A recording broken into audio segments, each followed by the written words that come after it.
السلام عليكم ورحمة الله وبركاته.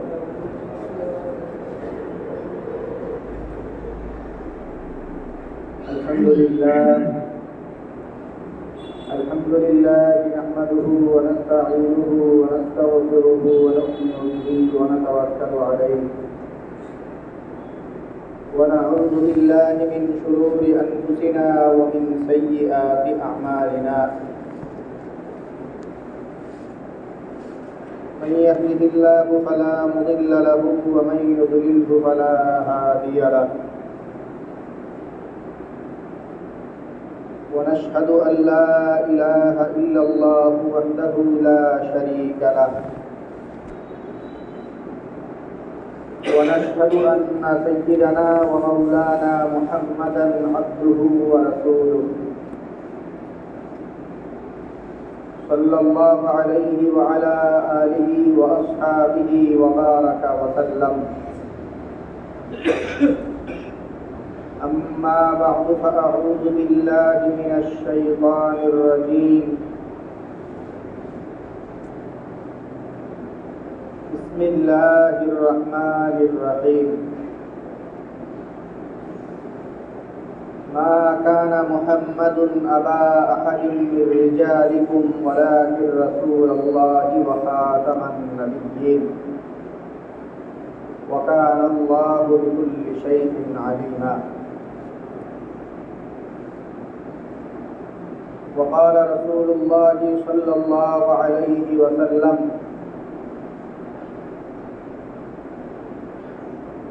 لا تقوم الساعة حتى يبعث دجالون كذابون قريبا من 30 كلهم يزعم أنه رسول الله. وعن النبي صلى الله عليه وسلم أنه قال: إن بني إسرائيل كانت تسوسهم الأنبياء كلما هلك نبي خلفه آخر وإنه لا نبي بعدي. اللهم صل على محمد وعلى آل محمد كما صليت على إبراهيم وعلى آل إبراهيم إنك حميد مجيد. اللهم بارك على محمد وعلى آل محمد كما باركت على إبراهيم وعلى آل إبراهيم إنك حميد مجيد. سبحانك لا علم لنا إلا ما علمتنا إنك أنت العليم الحكيم. মহান আল্লাহ পাক রব্বুল আলামিনের দরবারে অসংখ্য শুকরিয়া জ্ঞাপন করছি, যিনি আমাদেরকে অন্যান্য জুমার ন্যায় আজকেও জুমার নামাজ আদায়ের জন্য পবিত্র ঘর মসজিদে আসার তৌফিক দান করেছেন। আলহামদুলিল্লাহ। মুহতারাম হাজিরিন, আপনারা নিশ্চয়ই অবগত হয়েছেন ইতিমধ্যেই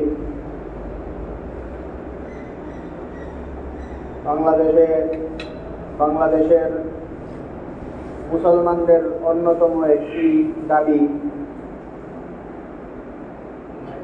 কাদিয়ানী সম্প্রদায়ের লোকজনকে রাষ্ট্রীয়ভাবে অমুসলিম ঘোষণার দাবিতে আগামীকাল বাংলাদেশে ঐতিহাসিক আন্তর্জাতিক সম্মেলন অনুষ্ঠিত হতে যাচ্ছে। তো এটাকে উপলক্ষ করেই খতমে নবুয়ত এবং কাদিয়ানী ইত্যাদি বিষয়ে আমরা গত সপ্তাহ কিছু আলোচনা করেছি। কাদিয়ানীদেরকে কি কারণে অমুসলিম ঘোষণা করাটা জরুরি, এইসব বিষয়ে আমরা কথা বলছিলাম এবং শেষ দিকে কাদিয়ানীরা অমুসলিম হওয়ার কি কারণে অমুসলিম এই প্রেক্ষিতে কোরআনে কারীম এবং নবী সাল্লাল্লাহু আলাইহি ওয়াসাল্লামের কিছু বাণী এগুলি আপনাদের সামনে আমরা উপস্থাপন করা শুরু করছিলাম। গুরুত্বপূর্ণ দলিল আপনাদের সামনে ইতিমধ্যে আমরা নিয়ে আসছি। এই প্রেক্ষিতে এই ধরনের পরবর্তী ভণ্ড যারা নিজেদেরকে নবী দাবি করবে এদের ব্যাপারে নবী সাল্লাল্লাহু আলাইহি ওয়াসাল্লামের বক্তব্য, সাহাবায়ে কেরামের করণীয়।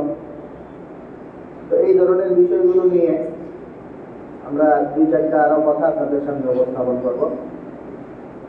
কোরআনে কারিমে সূরা আহজাবে যে আয়াত সবচেয়ে বেশি এই ক্ষেত্রে প্রাসঙ্গিক, সেই আয়াত আমরা আগের সপ্তাহে পড়েছিলাম। আল্লাহ রাব্বুল আলামিন বলেন, মা কানা মুহাম্মাদুন আবা আহাদিন মিন রিজালিকুম ওয়ালাকিন রাসূলুল্লাহি ওয়া খাতামান নাবিয়্যিন। মুহাম্মদ সাল্লাল্লাহু আলাইহি ওয়াসাল্লাম তোমাদের কোনো পুরুষদের পিতা না, এবং বরং উনি আল্লাহ রাব্বুল আলামিনের রাসূল এবং সর্বশেষ নবী। নবী সাল্লাল্লাহু আলাইহি ওয়াসাল্লাম বহু হাদিসে নিজেকে শেষ নবী হিসাবে, নিজেকে শেষ নবী এই কথা বহুবার বিভিন্নভাবে বর্ণনা করেন।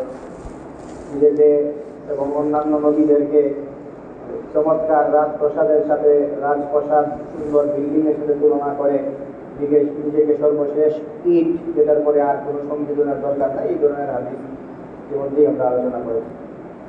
এবং আজকে যে বিষয়গুলো আমরা সামনে আনতে চাই, এর জন্য শুরুতেই আরেকটি হাদিস আপনাদের সামনে উপস্থাপন করি। নবী সাল্লাল্লাহু আলাইহি ওয়াসাল্লাম আমাদের এই উম্মতকে এবং আগেকার যুগের নবীদেরকে ওনাদের মানুষের মধ্যে কর্মপদ্ধতি ইত্যাদি আলোচনা করতে গিয়ে যে হাদিসটা নবী সাল্লাল্লাহু আলাইহি ওয়াসাল্লাম বলেন, দাওয়াত এবং তাবলীগের ইস্যুতে, দাওয়াত এবং তাবলীগ নিয়ে যখন আলোচনা হয় তখন এই হাদিসটা খুব প্রাসঙ্গিক। বিভিন্নভাবে এই হাদিসটা আপনাদের সামনে বিভিন্ন সময়েই আলোচনা হয়ে থাকে। তো এই প্রসঙ্গে কাদিয়ানী বা খতমে নবুয়তের টপিকে ওই হাদিসটা উল্লেখযোগ্য। নবী সাল্লাল্লাহু আলাইহি ওয়াসাল্লাম বলেন, কানাত বানু ইসরাঈল তাসুসুহুমুল আম্বিয়া কুল্লামা হালাকা নাবিয়্যুন খালাফাহু আখার ওয়া ইন্নাহু লা নাবিয়্যা বা'দি ওয়া সায়াকুনু খুলাফাউ ফায়াকসুরুন। নবী সাল্লাল্লাহু আলাইহি ওয়াসাল্লাম বলেন, আগের যুগে বনি ইসরাঈলে যখন নবীগণ আল্লাহ পাক রব্বুল আলামিন প্রেরণ করতেন, তখন তাদের মধ্যে একটা রেওয়াজ ছিল, সেটা হলো সেই সময়কার মানুষজনকে নেতৃত্ব প্রদান করা, মানুষজনকে পরিচালনা করা, এই গুরু দায়িত্বটা নবীদের কাঁধে ছিল। মানুষজনকে নবীরা পরিচালনা করতেন, তাদেরকে নবীরাই নেতৃত্ব দিতেন। কানাত বানু ইসরাঈল তাসুসুহুমুল আম্বিয়া, নবীরাই তাদেরকে চালাইতেন।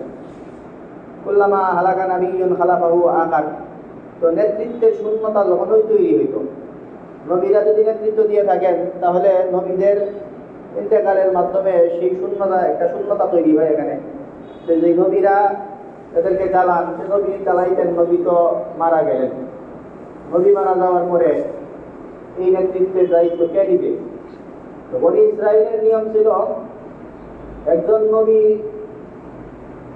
ওনার তিরোধানের পরে যে শূন্যতা তৈরি হইত, এই শূন্যতা আল্লাহ তাআলা আরেকজন নবী দিয়েই পূরণ করতেন। কুল্লামা হালাকা নাবিয়্যুন খালাফাহু আখার, যখনই কোনো নবী ইন্তেকাল করতেন তখন আরেকজন নবী সেখানে স্থলাভিষিক্ত হইতেন।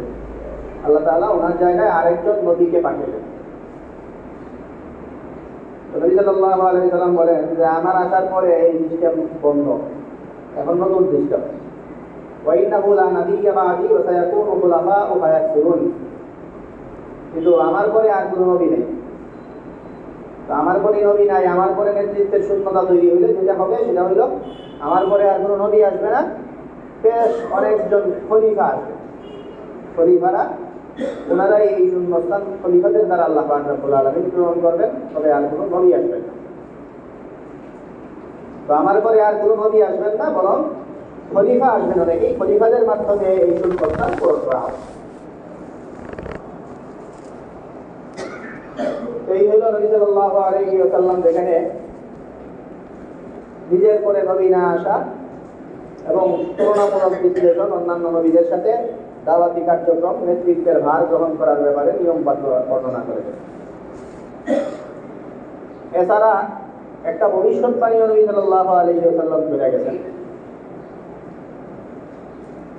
যে আমার পরে আর নবী না আসলেও আক্ষরিক অর্থে বাস্তবে আমার পরে আর কোনো নবী নাই, কোনো নবী আল্লাহ তাআলা পাঠাবেন না।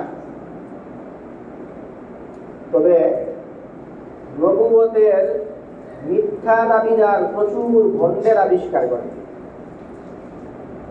একদম সংখ্যা গণনা বলে গেছে 30 জনের মতো এরকম করতে। সাল্লাল্লাহু আলাইহি ওয়াসাল্লাম বলেন, লা তাকুমুস সাআতু হাত্তা ইউবআসা দাজ্জালুনা কাযযাবুন করিবাম মিন সালাতিন কুল্লুহুম ইয়াজআমু আন্নাহু রাসূলুল্লাহ। কিয়ামত সংঘটিত হবে না যেই পর্যন্ত না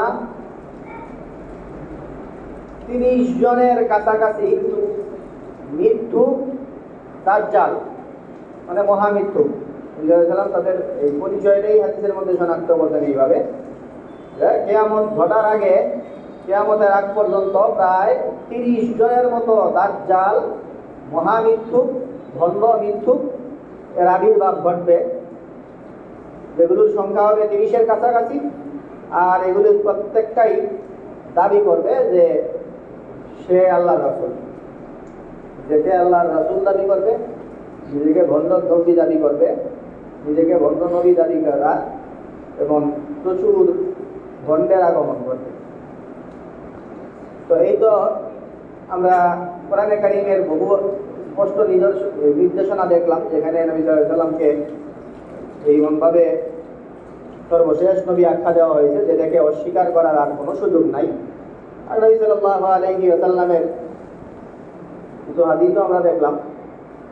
এইবার খতমে নবুয়ত এর পক্ষে, এই খতমে নবুয়তের আন্দোলনে অংশগ্রহণ করা, নবী সাল্লাল্লাহু আলাইহি ওয়াসাল্লামের বিরুদ্ধে অন্য কেউ নিজেকে ভণ্ড নবী দাবি করা, আর এই ভণ্ড নবী দাবিদার যারা, এদের বিরুদ্ধে আন্দোলনে অবতীর্ণ হওয়া, এটা কোন পর্যায়ের সওয়াবের কাজ, এই জন্য এটা বোঝার জন্য আপনাদেরকে একটা ছোট্ট করে, একটা বড় ঘটনা ছোট্ট করে আমরা বলি।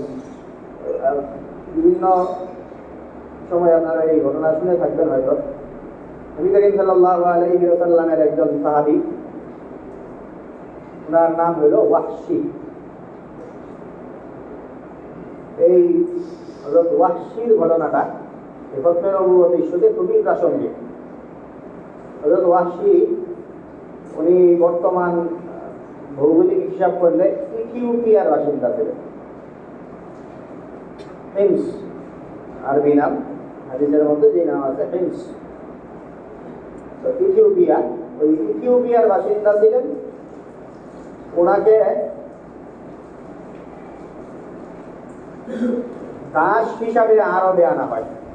এই সময় দাস প্রথা ছিল। তো মক্কার মুশরিকদের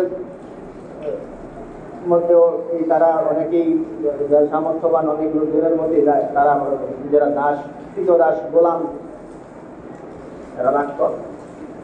তো সেই সূত্রে এই ওয়াহশী ওনাকেও মক্কায় ওনার আগমন ঘটে দাস হিসাবে।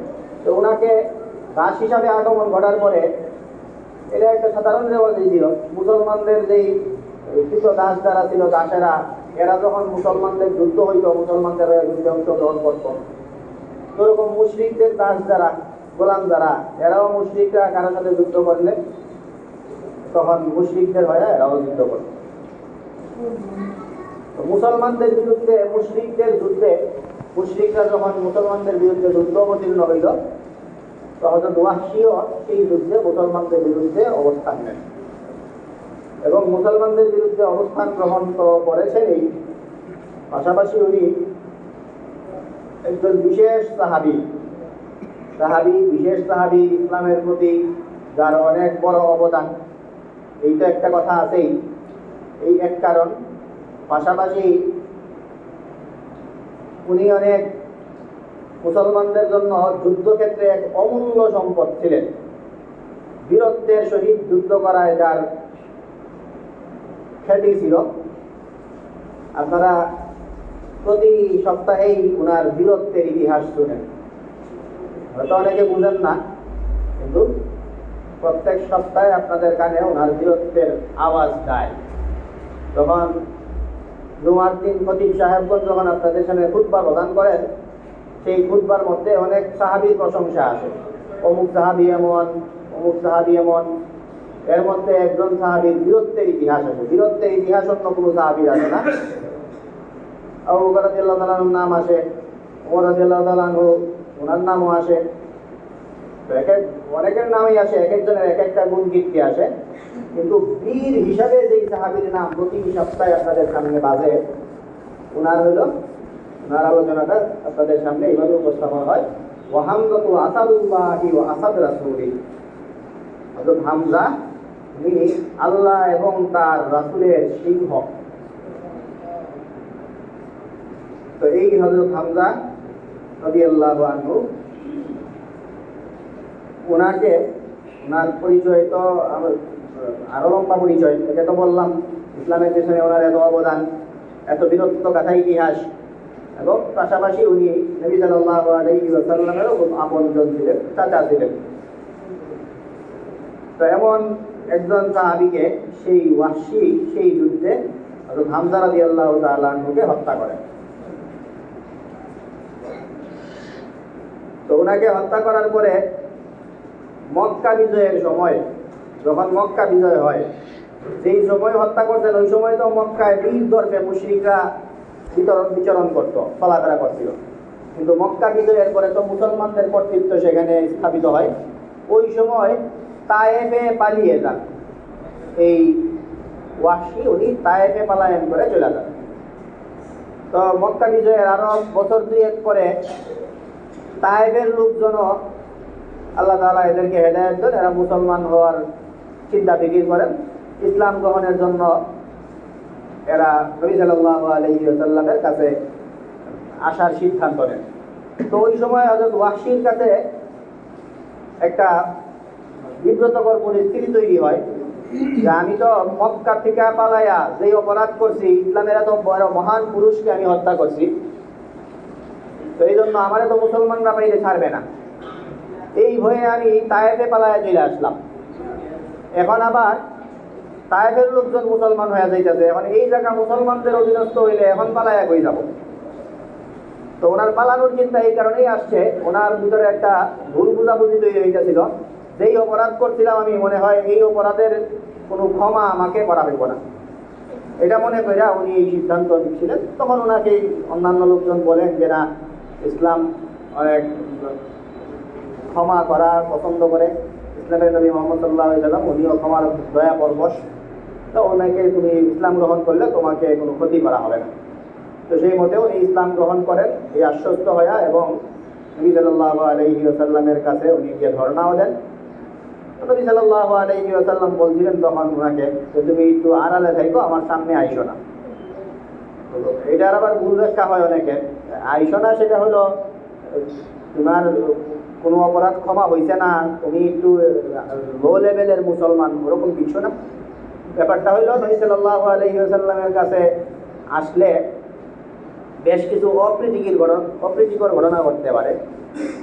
অনেক মানুষজনের মধ্যে বোধ শক্তি কম, নতুন মুসলমান হয়েছে, এলেম কালাম কম, সব জ্ঞান নাই, এরা তোমার উপর আক্রমণ করে বসতে পারে। এই জন্য একটু তুমি সেইভে থাকো। অথবা আমারও অনেক সময় এমনও হইতে পারে যে আমার সেই ঘটনা মনে ব্যথা লাগতে পারে।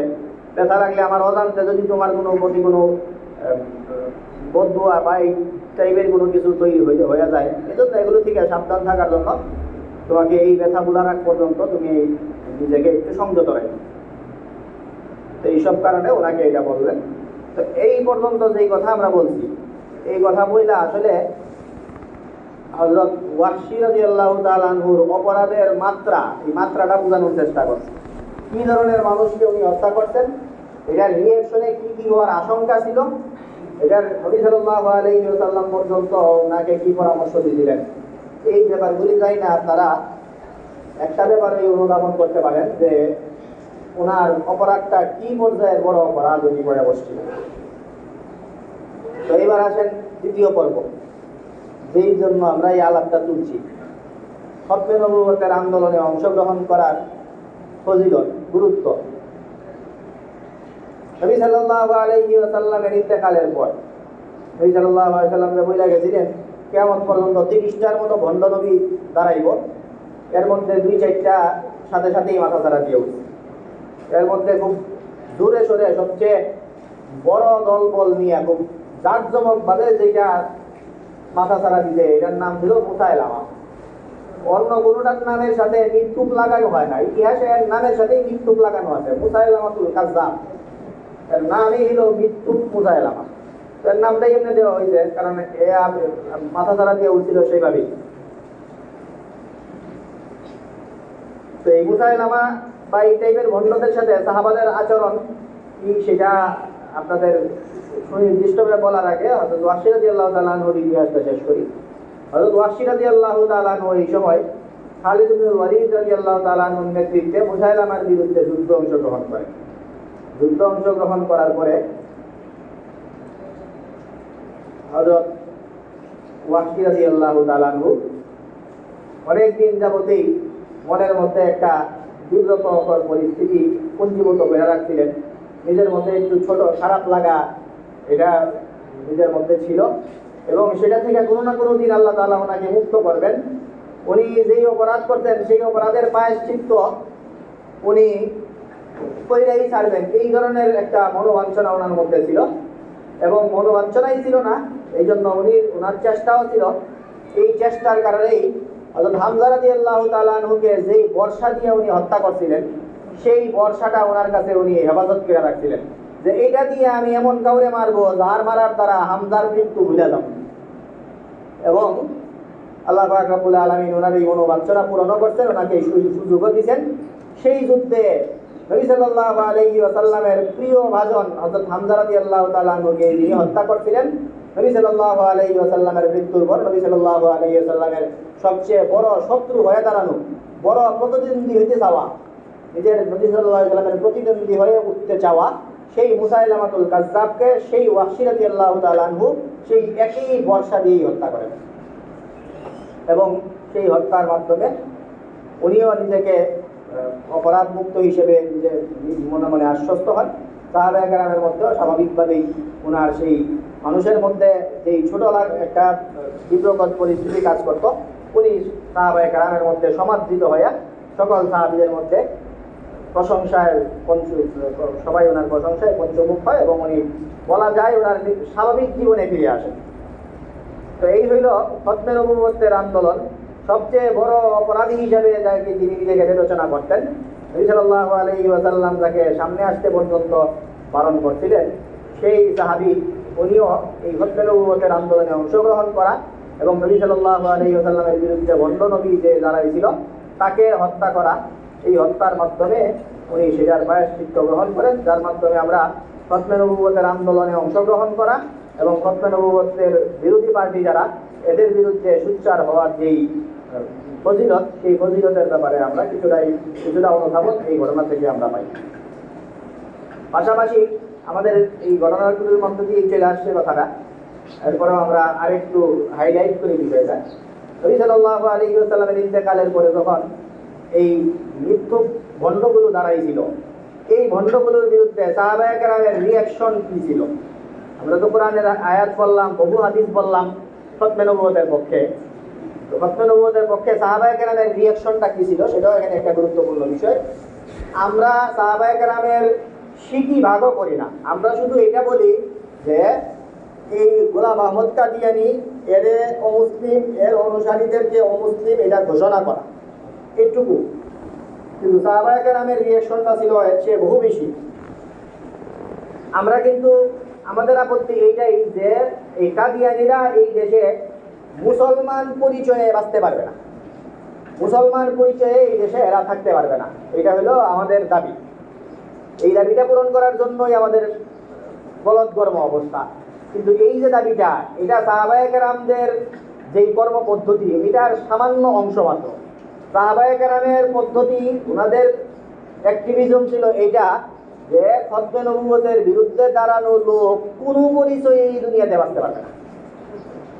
আমরা কিন্তু অমুসলিম পরিচয়ে বাঁচতে পারবো এটা বইলা তারপরে এই আন্দোলনে নামতেছি যে অমুসলিম পরিচয়ে বাঁচতে পারবো, কিন্তু সে মুসলমান পরিচয়ে এই দেশে থাকতে পারবে না, তারে অমুসলিম ঘোষণা দেওয়া হোক, এটা আমাদের কথা।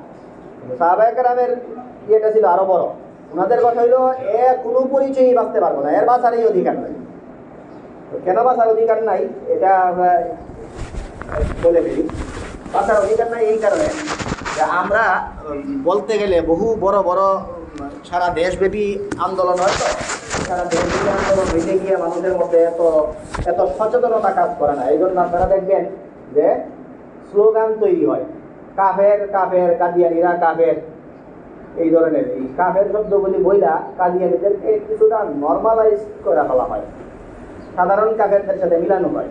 এই জন্য মনে হয় যে এরা বাঁচলে এরা দুনিয়াতে থাকলে কোনো সমস্যা নেই, কিন্তু এদের দুনিয়াতে থাকার অধিকার সরিভাবে এই কারণে নাই, কারণ কাদিয়ানিরা শুধু কাফের না, কাদিয়ানিদের পরিচয় হইল শরীয়তে এই পরিচয়টাকে বলা হয় মুরতাদ বা জিন্দিক। আর মুরতাদের ব্যাপারে শরীয়তে হইল 3 দিনের আলটিমেটাম, 3 দিনের পরে সে ইসলামে ফিরে না আসলে তাদের হত্যা করতে হবে। তো এই জন্য কাদিয়ানিরা কাফের বললে মনে হয় যে কাফের তো থাকতেই পারে, তো কাদিয়ানিরা কাফের না। তারা গত 2 সপ্তাহ যাবত আমরা আলোচনা করতেছি, আপনারা যদি খেয়াল করে থাকেন তাহলে দেখবেন আমরা একবারও কাদিয়ানিদের কাফের বলি নাই, শব্দ বলতেছি কাদিয়ানিরা অমুসলিম। কারণ অমুসলিম শব্দটা বললে আর বেশটা থাকে না, আর মুরতাদ ও মুসলিম। কিন্তু মুরতাদরে শুধু কাফের বললে মুরতাদরে একটু হালকা করে হওয়া যায়, মুরতাদরে কাফের বলাটা এটা মুরতাদরে একটু নর্মাল বলা দেখা হয়। তো কাদিয়ানিরা মূলত মুরতাদ। তো এই মুরতাদ হওয়ার কারণে এর আসলে বাঁচারই কোনো অধিকার নাই। তো এর বিরুদ্ধে সরাসরি যুদ্ধ জিহাদে অংশগ্রহণ করা এটাই সাহাবায়ে কেরামের রীতি ছিল। এবং বিভিন্ন কাফেরদের সাথে যখন যুদ্ধ করা হয় তখন বিভিন্ন ইস্যুতে যুদ্ধ করা হয়। কাফেরদের সাথে যুদ্ধ করা হয়, তোমরা জুলুম বন্ধ করো, জুলুম বন্ধ করলে সমস্যা নাই, তোমাদের সাথে আমাদের বশ্যতা মাইনা নেও, ট্যাক্স দিবা, তোমরা মুসলমানরা যাকাত দেয়, তোমরা কর দিবা, জিজিয়া দিবা, জিজিয়া দিয়া দুনিয়াতে থাকবা, সমস্যা নাই, এটা করলে তোমাদের সাথে আর যুদ্ধের দরকার নাই। কিন্তু এই ভণ্ড নবী যারা, নবীর বিরুদ্ধে যারা নতুন নবুয়তের দাবি করে, এই সব লোকের বিরুদ্ধে এত সহনশীল আচরণ সাহাবায়ে কেরাম করতেন না। এদের বিরুদ্ধে একটাই অপশন, যে এর বিরুদ্ধে যুদ্ধ করতে, 3 অপশনের কিচ্ছু নাই। সাহাবায়ে কেরাম যখন যুদ্ধে যাইতেন সাধারণ কাফেরদের সাথে বহু অপশন ছিল, কিন্তু কাদিয়ানির বিরুদ্ধে কোনো অপশনের কিচ্ছু নাই। কাদিয়ানির বিরুদ্ধে একটাই অপশন, সেটা হলো তার বিরুদ্ধে লড়াই করতে হবে। সাহাবায়ে কেরামের দাবি ছিল এটা। সাহাবায়ে কেরাম এইভাবেই ওনাদের জীবনে এই ভণ্ড নবীদের বিরুদ্ধে ওনাদের ওনাদের কার্যক্রম পরিচালনা করতেন। তো আমরা এর সিকিভাগ মাত্র করি, আমরা তাদেরকে শুধু অমুসলিম দাবি করি। এইটা দাবিটা বহু কারণে জরুরি। এই দাবিটা যদি স্বীকার না করে তাহলে রাষ্ট্রীয় যারা লোকজন আছে এই রাষ্ট্রের উপরে রাষ্ট্র অমুসলিম হওয়ার আশঙ্কা হয়ে যায়। কারণ কাফের যে এই লোকের কাফের না বলাটা এটা উল্টা কুকুরি। কোনো যে অমুসলিম, যে মুসলমান না, তাকে অমুসলমান বলতে না পারা এটা নিজের ইমানের জন্য খতরনাক। এই জন্য নিজেদের বাঁচানোর জন্য, আমাদের রাষ্ট্রকে বাঁচানোর জন্য, মানুষের ইমানকে বাঁচানোর জন্য এই কাদিয়ানীদেরকে অমুসলিম ঘোষণার এই আন্দোলন, এটা অতীব জরুরি একটি আন্দোলন। এই আন্দোলনের জন্য আগামীকালকে আমরা 1 সপ্তাহ আগে থেকে আপনাদের বলে আসছি যেন আপনারা পর্যাপ্ত প্রস্তুতি গ্রহণ করতে পারেন অংশগ্রহণের জন্য। সেখানে অংশগ্রহণ করবেন ছোট্ট পরিসরে। আজকেও আমাদের বাসস্ট্যান্ড দুর্জয় মোড়ে আগামীকালকের সমাবেশ সফল করার জন্য এই প্রাক সম্মেলন হিসেবে একটু বিক্ষোভ সমাবেশ হয়তো আছে, সেখানেও আপনারা অংশগ্রহণ করবেন। আল্লাহ পাক রব্বুল আলামিন আমাদের এই কথাগুলো বুঝা এবং সেই অনুযায়ী আমল করার তৌফিক দান করুন। ওয়া আলহামদুলিল্লাহ রাব্বিল আলামিন। আমি